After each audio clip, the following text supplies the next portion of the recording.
Assalamu alaikum. Meni bir süre köpten beri kıynap kelet da.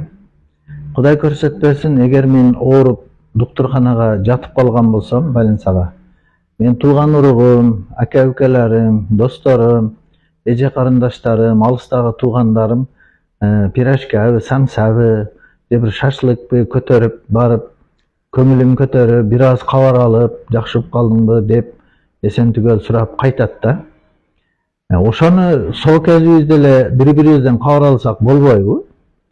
Жөн эле келип, эч нерсеси жок болсо да, кандай отурасыңбы, жакшысыңбы, кабар алганы келдим.